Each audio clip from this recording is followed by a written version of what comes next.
রাত বাজে 10টা, প্রায় 10টা পার হয়ে গেছে। ওই একা একা চুপি চুপি রান্নাঘরে বসে থেকে ভাত খাচ্ছে, কাউকে বলেনি, আসে চুপি চুপি ভাত খাচ্ছে। আর ওই যে দেখতে পাচ্ছেন ওখানে ওই যে পাটার নিচে ফোনটা দিয়ে রাখছে, খেলা দেখবে। খেলা আর হচ্ছে জীবনের সাথী, না সংসার না বৌসল। আমরা কিন্তু 7টা, 7:30টার মধ্যে ভাত খেয়ে নিছি, ও খেলা দেখবে দেখে ভাত খাইনি। এখন আমরা সবাই শুয়েছি, ওই আসে চুপি চুপি এই যে ভাত খেতে নিছি। এখন রাত কিন্তু 10টা পার হয়ে গেছে। তো কী দিয়ে ভাত খাও তুমি? কী দিয়ে ভাত খাও?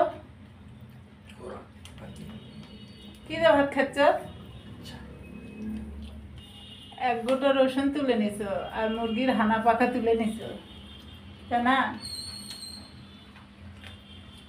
চিন্তা করা যায়। ওই কিন্তু প্লেটের দিকে তাকাচ্ছে না, ফোনের দিকে তাকায় মুখে ভাত দিচ্ছে।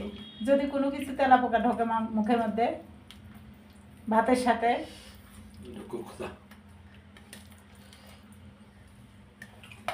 তো খেলা দেখলেই তো পেট ভরবে, ভাত কিসের জন্য খাওয়া লাগবে বলো?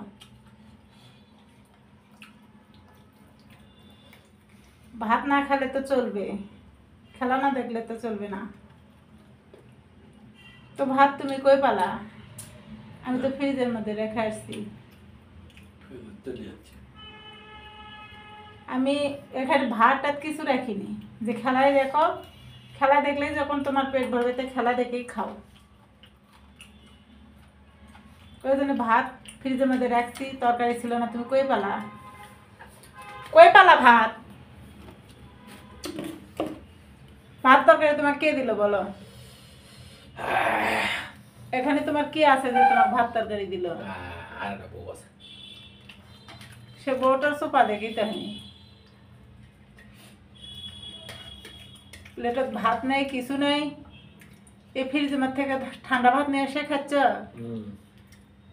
তখন একসাথে খালে তো গরম ভাতই খাইতে পারলে না। রাগ করে ফ্রিজে রেখে আসছি গরম ভাতই, ঠান্ডা হয়ে গেছে। এখন ঠান্ডা ভাত খেতে কেমন মজা হয় দেখো। হাড্ডি আসতে চাবাও, মানুষ দেখে কবি যে হাড্ডির সাথে যুদ্ধ লাগছে। দেখেন ওই যে ওদিকে খেলা হচ্ছে আর এদিকে ভাত খাচ্ছে, এ কি আদৌ মানুষ?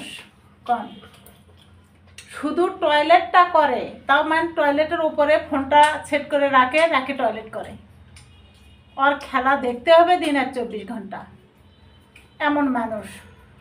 আমার ধৈর্যের সীমা হারে গেছে আর খেলা দেখার জন্য।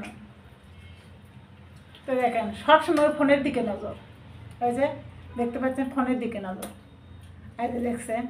দেখেন তো আপনারা সবাই কমেন্ট করে জানাবেন এটার ব্যবস্থা কি করলে এই খেলা ছাড়বে। তো আজকের ভিডিও এই পর্যন্ত, সবাই ভালো থাকবেন, আল্লাহ হাফেজ।